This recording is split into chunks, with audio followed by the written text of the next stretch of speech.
So yesterday, Namco Bandai released the Tales of Berseria demo on PS4 and Steam. And as soon as I got home last night from work, I decided to play it, and I recorded some footage. Or tried to, at least. It turns out, you see, there's two modes. There's a story mode and a battle mode, and for some reason, the story mode is a locked scene, and you can't record footage. But I got footage of the battle mode, so that's nice.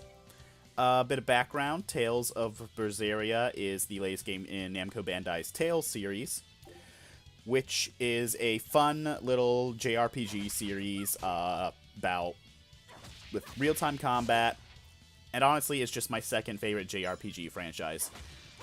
The first favorite is Shin Megami Tensei, obviously. So in Tales of Berseria, you play as Velvet, and I gotta say, at first I wasn't too enamored with her character design because it looked like someone had hired Tetsuya Nomura to redesign Vampirella. But over time, it did grow on me. But that's probably because I just have a thing for goth girls. Velvet has a superpower where she can basically turn one of her arms into a big demonic werewolf arm. And is it just me, or is Sony and the PlayStation really into, like, werewolves recently? I mean, I'm not complaining. Werewolves are awesome. But it's an interesting trend that I've noticed. Hey, Paradox Interactive, I think you may have one or two properties that Sony might be interested in getting exclusive game adaptations of.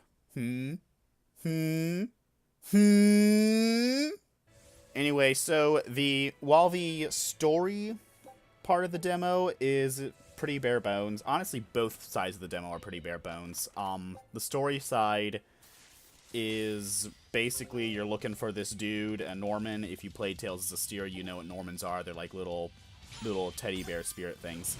You wander around coast, you go through a few skits, you get to learn a bit about the characters and their general personalities.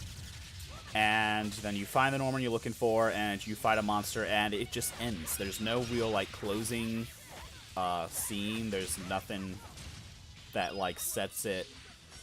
There's nothing that ends it, really. You beat the monster, you see the victory screen, and then that's it. You're back to the title screen.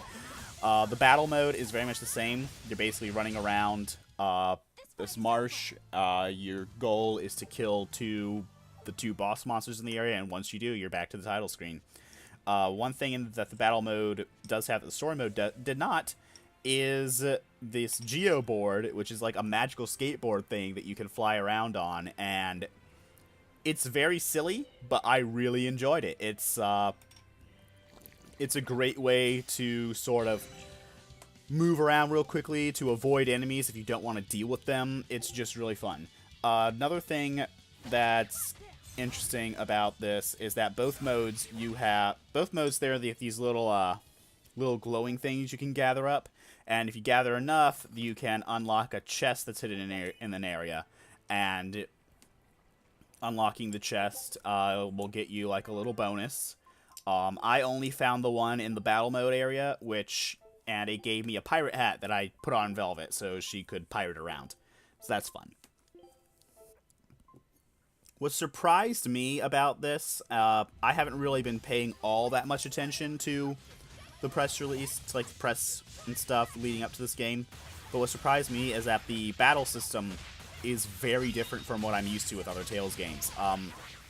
If you've played a previous Tales game, you know that you generally move your character along one axis based around which enemy you're targeting. And you have a button that's for attacks, and you can sort of do various combos by combining the button and the movement pad. In Tales of Berseria, however, you are completely free roaming during battle. The camera doesn't even lock on to who you're locked on. If you move so that the enemy you're locked on isn't in view, then like a little line will appear pointing to where the enemy you're currently locked onto is.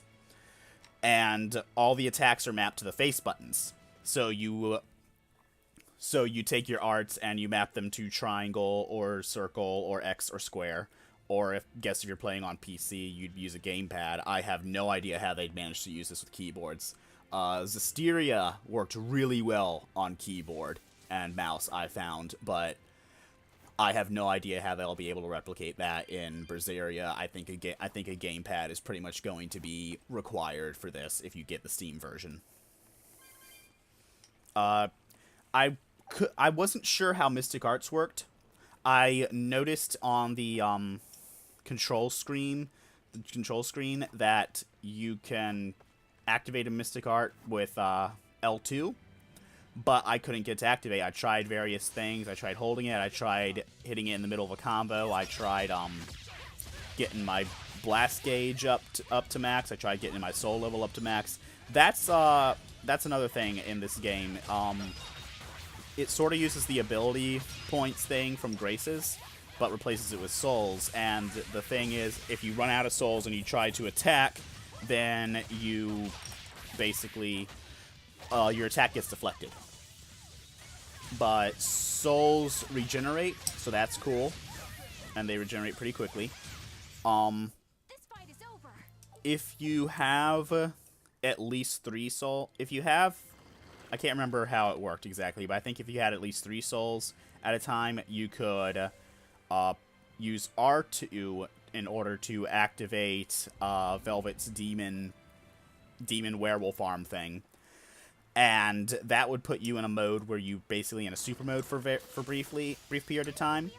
However, your HP drains while in super mode, so it's kind of a double-edged sword there. But you do more damage, so that's nice. Another interesting thing is that while the last few games in the series have really focused on the idea that you're only controlling your main character and giving them like special abilities, and this game still does that, honestly. It does expect you to switch characters. You can switch in out Velvet for party members who aren't currently in your active party. And if you do this in the middle of a combo, they'll jump in and do a more powerful attack.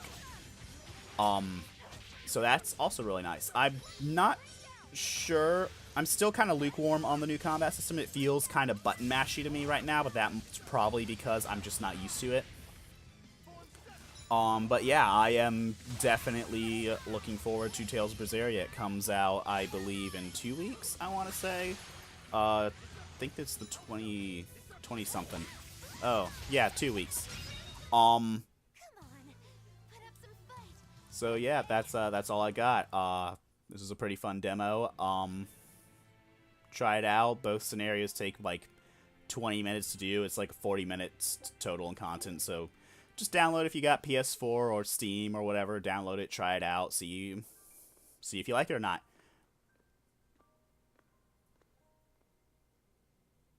I don't know how to end this video.